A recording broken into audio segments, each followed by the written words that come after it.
Hey, what's up guys? Welcome back once again। एक सुनसान खेत के बीच हम एक लड़की को देखते हैं जो शायद भटक चुकी है, लेकिन जब तक उसे रास्ता मिलता तब तक उसके सामने कोई आ गया। जब उसकी आंख खुली तो वो खुद को एक अजीब से कमरे में बंधा पाती है और वहाँ कुछ लोग मौजूद थे। जो आदमी उसके सामने खड़ा था वो उसे उम्र में बेहद बड़ा था। वो अपनी बीवी को बता रहा है कि आज उसे गन्नों के खेतों में ये मिली है जो अब हमारा आने वाला कल सुधारेगी। इतना कहने के बाद वो अपने पास रखे एक डैगर को उठाता है। ये एक खास किस्म का चाकू था जो सिर्फ तभी इस्तेमाल करते हैं जब उन्हें कोई खास काम पड़ता है। उस लड़की की जान हलक में थी। बार बार वो इन लोगों के सामने अपनी जान की भीख मांगती है, पर इन लोगों ने मन बना लिया है। दरअसल ये खास किस्म का काला जादू कर रहे थे जिसमें वो इस लड़की को चारा बनाएंगे और उसे सौंप देंगे ताकि उसे एक दूसरा स्वस्थ शरीर मिल सके। फिलहाल अभी वो उस लड़की की जीभ को काट देते हैं और फिर उसे बोरी में भर कर वो बूढ़ा शख्स उसी गन्ने के खेत में होते हुए लेकर कहीं जाने लगता है। उसने उस लड़की को अपने घोड़े के पीछे बांध रखा था एक स्लेट में। वो अभी भी छटपटा रही थी, पर वो आदमी बहुत खुश था। लेकिन अचानक उसे कुछ आवाज आई।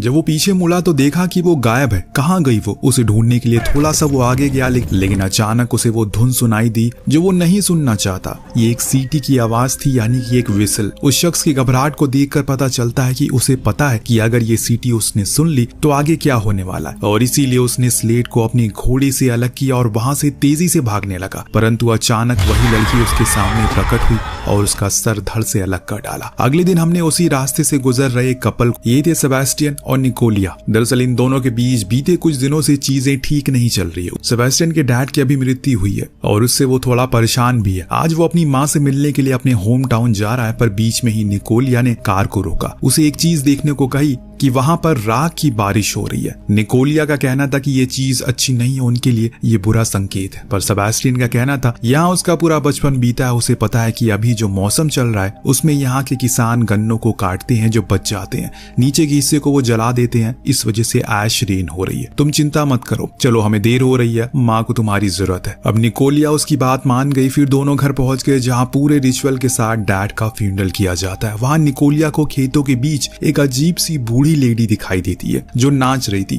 हालांकि उसने सोचा कि वो दूसरे से इस बारे में पूछे, पर ऐसे समय पर लोगों को परेशान नहीं करना चाहिए। फ्यूनरल पूरा हो जाने के बाद जब ये लोग घर वापस आए तो सेबेस्टियन ने बताया उन लोगों को छुट्टी नहीं मिली, इसीलिए वो यहाँ पर सिर्फ 5 दिन के लिए आए हैं। जो सुन उसकी माँ इजाबेल नाराज हो जाती है। वो तो इस बात पर जोर देती है कि उन्हें अब यहीं रहना चाहिए और निकोलिया को स्पेनिश भी सीख लेनी चाहिए। यहाँ उनकी पुरखों की जमीन है जिसे वो अकेले नहीं संभाल सकती है। लेकिन अब सेबेस्टियन उल्टा उन्हें साथ चलने को कहता है क्योंकि वहाँ सुकून है, वो दुनिया देख सकती है। पर इजाबेल अपनी जमीन को स्लॉटर के हवाले करके कभी नहीं जाएंगी, ऐसा उनका कहना है। निकोलिया ने यह शब्द पहली बार सुना था, इसीलिए जानने की उसे इच्छा हुई आखिर ये स्लॉटर है कौन। तो इजाबेल उसे बाहर ले गए और दूर इशारा करके एक कबीले को दिखाया जिसका नाम था मैरीलैंड, जिसे लोग मैरीलैंड के नाम से पुकारते हैं। वहाँ कुछ लोग रहते हैं जो एक कल्ट की तरह खुद को रखते हैं। वो आत्माओं को बुलाने का काम करते हैं जो कि उनकी परेशानियों को खत्म करती है। वो रिवर किनारे अपनी इन रिचुअल को करते हैं और ऐसा करके उन्होंने उस पूरे पहाड़ को अपने कब्जे में ले लिया। निकोलिया ने पूछा तो फिर आप लोगों ने उसे यहाँ से जाने को क्यों नहीं कहा? तो उसे जवाब मिला, हमने कोशिश तो बहुत की, सरकार ने भी बहुत कोशिश की, लेकिन वो इसके लिए ढेर सारे पैसे मांगते हैं जो कि हम नहीं देंगे। भला खुद की जमीन के लिए कौन पैसे देता है? और अचानक तभी घर की लाइट चली गई। ये लोग सोने के लिए चले गए क्योंकि गांव में कुछ और करने को था ही नहीं। उसी दौरान हमने एक अजीब सी चीज को खेत में देखा जो इस तरफ देख रही थी। कहीं ये वही शुरुआत वाली लड़की तो नहीं है? रात जब हुई तो अचानक से निकोलिया की आंख खुली। उसके बाद उसने सोने की काफी कोशिश करी लेकिन उसे नींद ही नहीं आई। वहां एक स्पाइडर था जिसे उसे डर लग रहा था। अब जब उसे नींद नहीं आती तो बाहर जाकर वो बैठ गई, अपनी बेटी की वीडियोस देखने लगी जिसे वो काफी मिस कर रही थी, जिसके कुछ महीने पहले मौत हो चुकी है। तभी उसकी नजर बाहर एक रोशनी पर पड़ी। जहां वो थोड़ा करीब पहुंचती है तो देखती है कि वहां घर की नौकरानी को एक पुतले को जलाकर किसी तरह की प्रार्थना कर रही है। उसे ये बहुत अजीब लगा, इसीलिए वो उसे पास जाकर पूछती है कि वो क्या कर रही है। अब उसे यहाँ देखकर वो नौकरानी भी हैरान थी। उसने फौरन कहा कि वो यहाँ से चली जाए, उसका यहाँ मौजूद रहना सही नहीं है। इतने में अचानक उसका कुत्ता वहां से खेतों की तरफ भाग गया एक सीटी की आवाज के पीछे करते हुए।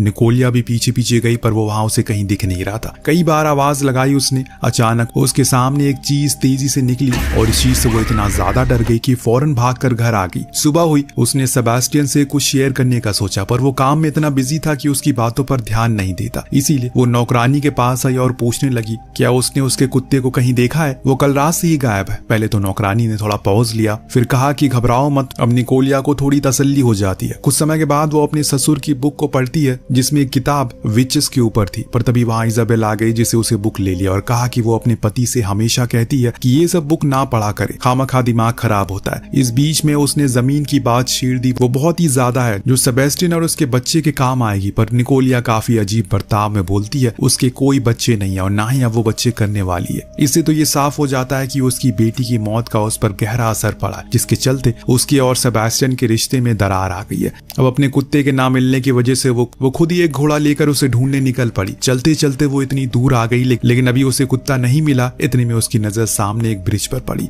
ये वही ब्रिज था जो स्लॉटर के कबीले के पास लेकर जाता है। न जाने क्यों पर निकोलिया के अंदर वहां जाने की इच्छा जाग, इसीलिए उसने अपने घोड़े को वहीं किनारे पर बांधा, खुद आगे उस ब्रिज की तरफ निकल पड़ी। उसके जाने के बाद उसका बंधा हुआ घोड़ा भी वहां से खुलकर चला गया, यानी कि वो भी डर गया था। जब वो रिवर के पास पहुंची तो देखा कि उस कल्ट के लोग एक रिचुअल कर रहे हैं जिसमें वो एक टीनेजर लड़की को पोजेस कर रहे हैं, यानी कि उसके अंदर की आत्मा को बुलाने की कोशिश कर रहे हैं। अब निकोलिया ये सब चुपके से देख रही थी। उन लोगों की एक देवी होती है जिसे मारिया लोंजा के नाम से पुकारते हैं, उन्हीं के नाम पर ये कबीला भी है और यहाँ वो उन्हीं के सामने सारे रिचुअल भी करते हैं। अचानक वो लड़की पोजेस हो गई, लेकिन जब उसने कुछ बोला तो छुपी हुई निकोलिया दंग रह गई कि कोई डैनियल की आवाज में बोल रही थी जो उसकी मरी हुई बेटी थी। उस लड़की ने निकोलिया की तरफ देखते हुए कहा कि माँ मैंने आपको देख लिया है। जैसे ही उसने ये कहा सभी ने निकोलिया को देख लिया और वो उसके पीछे किसी पागल कुत्ते की तरह पड़ गए। बेचारी निकोलिया के पास अब उसका घोड़ा भी नहीं है, इसीलिए वो पैदल भागती रहती है। जैसे तैसे करके ब्रिज को क्रॉस करके खेतों में आ गई, लेकिन अभी भी घर काफी दूर था। इस बीच हमें सेबेस्टियन को देखा जिसके कुछ घोड़े और सामान गायब थे, जिनके बारे में पूछने पर उसके साथ काम करने वाले लोगों ने बताया ये कोई नई बात नहीं है, स्लॉटर ही उनके सामानों को चुराते हैं। जो सुन सेबेस्टियन को एक बारी का ख्याल आया कहीं उसके पिता की मौत में उन स्लॉटर का तो हाथ नहीं है। उसने उन लोगों से पूछ ही लिया क्योंकि वो उसके पिता को ज्यादा अच्छे से जानते थे। एक ने कहा उसके पिता काफी अच्छे राइडर थे, लेकिन उनकी मौत घोड़े के गिरने से हुई, जो बात का हजम नहीं होती। अचानक वहां पर निकोलिया का घोड़ा आता है पर निकोलिया नहीं थी। सेबेस्टियन घबरा गया, अपने लोगों को लेकर उसे ढूंढने निकल पड़ा। रात काफी हो चुकी है लेकिन अभी भी वो घर नहीं पहुंची, पर शुक्र है कि बीच में ही इन्हें वो मिल गई। रात में खाने के समय जिस कुर्सी पर घर का मुखिया बैठा था उस पर आज सेबेस्टियन बैठी थी, क्योंकि अब वही हेड है। लेकिन सेबेस्टियन इस चीज के लिए अभी तैयार नहीं था। उसने अपनी माँ से पूछा क्या उसके पिता की मौत में स्लॉटर का हाथ है। उसकी माँ ने हाँ भी कहा और ना भी। दूसरे सीन में हम निकोलिया को मारिया के पास जाते हुए देखते हैं। उसे पता चल चुका है कि वो मारिया लोंजा की सपोर्टर है, यानी कि वो भी एक स्लॉटर ही है, पर यहाँ रहती है। जब उसने उसे ये बात बताया तो वो उसे अपने रूम में बुलाती है जहाँ क्वीन की मूर्ति रखी थी। निकोलिया ने मूर्ति को देखकर पूछा क्या यही उनकी गॉड है, तो उसने इनकार किया, कहा कि उनकी क्वीन है जो हर बुरी चीजों से उन्हें दूर रखती है। उस समय निकोलिया ने उसे एक बड़ी अजीब सी चीज कही। आज मैं ब्रिज के उस पार गई थी, मैंने वहां एक लड़की को डैनियल की आवाज में बात करते हुए देखा। मैं चाहती हूँ कि तुम मेरी मरी हुई बेटी से बात करवा दो क्योंकि मैं उसे माफी मांगना चाहती हूँ। लेकिन मारिया इनकार करती है क्योंकि अभी कन्फेशन का सही समय नहीं है। विस्लर की स्पिरिट बाहर ही घूम रही है आजाद। जो सीटी तुमने सुनी थी वो उसी की थी, इसीलिए बेहतर है कि तुम यहाँ से चली जाओ। यानी कि मतलब साफ है कि उस सीटी का सुनाई देना एक खतरा है। मारिया ने उसे एक ऐसी चीज दी जो उसकी रक्षा करेगी। बाद में जब वो अपने पति के पास जाकर बोलती है कि उसे अपनी बेटी से बात करनी है, सेबेस्टियन उसकी बेवकूफी भरे बात पर गुस्से से बोलता है ऐसा कुछ भी नहीं होता है, तुम्हें नींद की जरूरत है, जाकर सो जाओ। निकोलिया तभी गुस्से में ब्रेसलेट को उतार कर फेंक देती है जो उसे मारिया ने दिया था। अब दूसरे सीन में हम दो लोगों को खेतों में काम करते हुए देखते हैं, लेकिन तभी अचानक उन्हें वही विसल की आवाज सुनाई देती है, फिर दोनों गायब।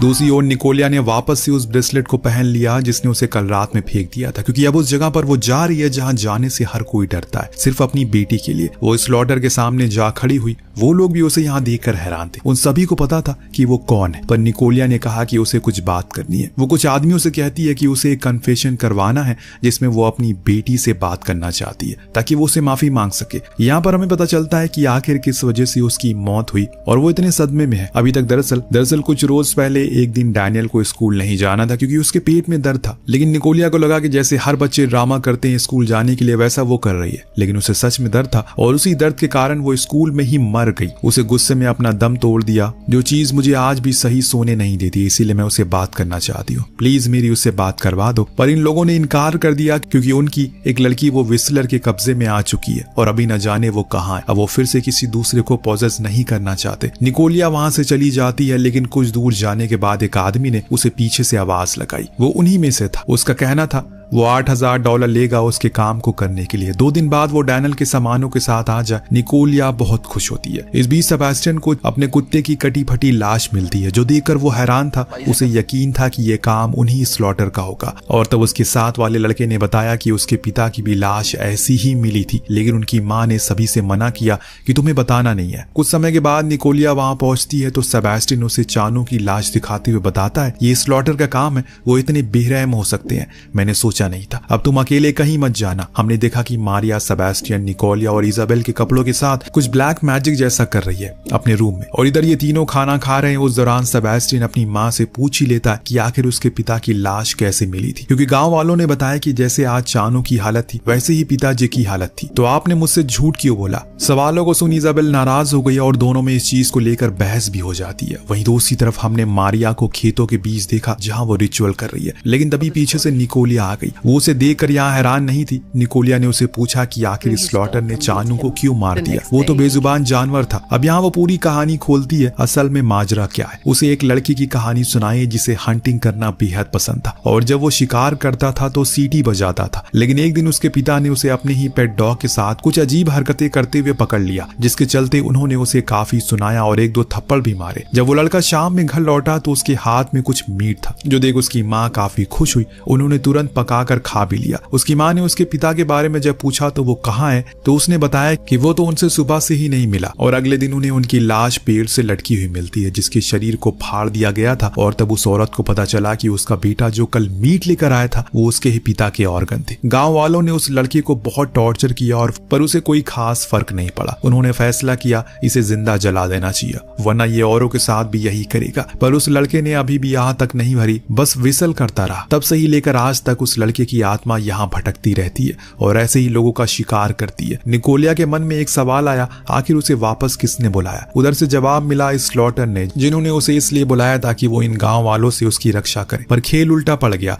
अगले दिन निकोलिया अपनी बेटी की सारी चीजों को लेकर उस पते पर पहुंचती है, लेकिन वहां उसे वो आदमी की बेटी मिली जिसके हाथ में एक किताब थी और उसमें एक फोटो थी, जो उसी औरत की थी जिसको हमने सबसे पहले देखा था उस गन्ने के खेत में। पर उसे ये नहीं पता कि उसकी माँ के साथ क्या हुआ है। उसने निकोलिया को बताया कि उसका ये तीसरा बार है जब वो किसी स्पिरिट को बुलाएगी। उसे तो अमेरिका जाना है, जिसके लिए उसे $8,000 की जरूरत है। यहाँ निकोलिया समझ गई कि उस आदमी ने पैसे क्यों मांगे थे। एंजल को ये लग रहा है उसकी माँ पहले ही वहाँ जा चुकी है, बस उन्हें जाने की देरी है। इस बीच हमने घर में एक आदमी को देखा जो तबीले को खुला देखकर बाहर आया। किसी ने उसके जानवर को खोल दिया, पर इतना नहीं, किसी ने तो उसके एक जानवर के सर को काट कर वहां रख दिया है। इतने में अचानक से सीटी बजने लगी। वो कुछ समझ पाता कि तभी वहां पर एक औरत आई और उसने उसकी पूरी तरह से चीर फाड़ कर रख दिया। ये औरत कौन है ये आपको कहानी के अंत में पता चलेगा। अब वहां सेबेस्टियन स्लॉटर के सभी लाइट के तारों को काट देती है, यहाँ तक कि उसने उस ब्रिज को भी काट दिया। ये सब वो अपने पिता के बदले के लिए कर रहा था, पर वो ये नहीं जानता कि उसकी बीवी उसी साइड है। खैर, अब यहाँ लोग अपना कन्फेशन काम शुरू करते हैं, तो ऐसा कुछ होने वाला है। एंजल जो है उसके अंदर डैनियल की स्पिरिट आ गई, जिसके बाद निकोलिया उससे बात कर सकेगी। लेकिन ये काम इतना भी आसान नहीं था। वो आदमी भी इस काम में ज्यादा माहिर नहीं होता, फिर भी वो पैसों के लिए मंत्र पढ़ना शुरू करता है। इधर मारिया को उस आदमी की कटी फटी लाश मिलती है और अब वो तलवार लेकर खेतों में चली गई, जहाँ उसे एक औरत रेंगती हुई दिखी, पूरी तरह से खून से लथपथ थी। उसने उस आदमी को ऐसी मौत दी थी। मारिया ने उसी तलवार से उसे मारना शुरू कर दिया। तो वहाँ एक और, जब उस आदमी की लाश बाकियों ने देखी तो वो गुस्से से लाल हो गया और स्लॉटर को खत्म करने के लिए चलने को कहते हैं, पर सेबेस्टियन अभी शांत रहने को बोलता है। रिचुअल में काफी देर हो रही थी, अब तक तो स्पिरिट आ जाना चाहिए था, लेकिन वो आ ही नहीं रही थी। एंजल ने अपनी जीभ भी काटी, पर फिर भी कुछ नहीं हुआ। तभी अचानक से उसके अंदर कोई और स्पिरिट आ गई। ये था विस्लर, जो उसे पोजेस करके अपने ही पिता को मरवा देता। ये देखने के बाद निकोलिया तो वहां से फौरन भागी। ब्रिज पर टूटा पड़ा था, इसीलिए उसने नदी का सहारा लिया, लेकिन अब उसका उस पार जाना इतना आसान नहीं है। यहाँ मारिया उस औरत की लाश को ठिकाने लगा देती है, लेकिन धीरे धीरे करके अब खेल खराब होने लगा था, क्योंकि सेबेस्टियन अपने लोगों के साथ स्लॉटर को मारने निकल पड़ा है। हालांकि बीच में उसे निकोलिया मिल गई, जिसने उसे समझाने की कोशिश करी कि ये सब विस्लर का काम है, पर वो उसकी एक नहीं सुनता और निकल पड़ता है। अब निकोलिया घर आकर इजाबेल को सब बताती है, तो वो उसकी बात को समझ गई। लेकिन तभी वहां पर विसल सुनाई देती है, जिससे डर कर ये लोग कार लेकर भाग गए। पर एंजल वहां आ गई, जिसने इजाबेल को खत्म कर दिया। अब सिर्फ बची थी मारिया, वही कुछ मदद कर पाएगी। इसीलिए निकोलिया उसे कमरे में पहुंची जहां वो सारे सामान रखे थे, जिसे किसी भी स्पिरिट को बुलाया जा सकता है। वो डैगर भी वहां मौजूद था, जिसको हमने कहानी की शुरुआत में देखा था, उस लड़की की जीभ को काटे हुए देखा। इतने में मारिया आ गई, जिसने सब कुछ बता दिया। वो कहती है कि स्लॉटर ने नहीं बल्कि विस्लर ने उसे बुलाया था। सिर्फ जॉन के कहने पर, यानी कि सेबेस्टियन के पिता के कहने पर, क्योंकि वो स्लॉटर को डराना चाहते थे। उस रात वो उनके साथ यहीं पर मौजूद थी। वहाँ एक तरफ सेबेस्टियन स्लॉटर के खेतों को जलाने लगता है, पर स्लॉटर आधे से ज्यादा तो पहले ही डर के मारे भाग गए थे। यहाँ मारिया एक और राज का पर्दा हटाती है। जिस लड़की को शुरुआत में बूढ़े शख्स ने उठाया था वो जॉन था, और वो लड़की एंजल की माँ थी। जी हाँ, वो स्लॉटर के कबीले से भागे थे, यहाँ एक नई जिंदगी शुरू करने आए थे, पर जॉन ने उसका फायदा उठाया व्हिसलर को बुलाने के लिए।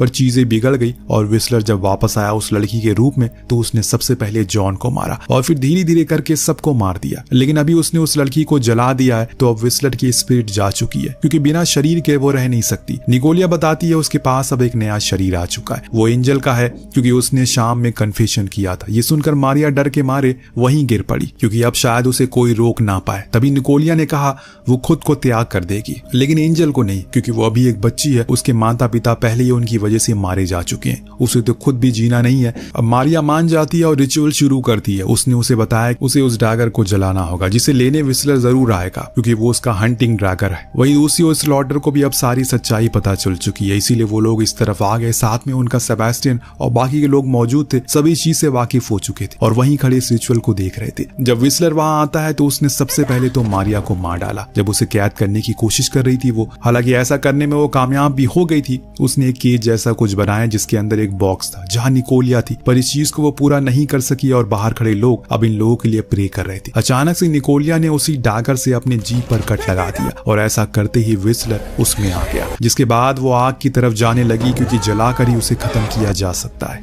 जब वो आग में गई उसे अपनी बेटी की आत्मा दिखी जो उससे कह रही थी वो उसे नाराज नहीं है और जो कुछ भी हुआ उसमें उनकी कोई गलती नहीं है। इतना सुनने के बाद अचानक से वहां सेबेस्टियन आ गया, जिसने जलती हुई निकोलिया के ऊपर कंबल डालकर उसे बाहर खींच लिया। वो पूरी तरह से नहीं जली थी, पर सबसे हैरानी की बात तो ये थी कि व्हिसलर वहां नहीं था, वो जा चुका था। ऐसा इसलिए हुआ क्योंकि डैनियल की स्पिरिट ने अपनी माँ की जान बचाई थी। एंजल भी पूरी तरह से अब ठीक हो चुकी है। इसके बाद हमने देखा कि अब सब कुछ ठीक हो जाता है। स्लॉटर और इस तरफ के लोग अब साथ रहने लग गए हैं, किसी तरह की कोई रोक टोक नहीं है, सब बहुत खुश है। लेकिन एक मिनट, ये बच्चों के साथ में क्या है? ये वही डैगर है जिसके साथ वो खेल रहे थे और खेल खेल में एक बच्चे के हाथ में कट लग जाता है और बूम, यानी कि कहानी अभी खत्म नहीं हुई है। वो अपना डैगर लेने वापस जरूर आएगा। अब तो उस पर खून भी लग चुका है। इसी के साथ ये कहानी यहीं पर समाप्त होती है। हमें इंस्टाग्राम पे जरूर फॉलो करिएगा, आईडी है MobiTV25। मिलते हैं अगली वीडियो में। Peace out.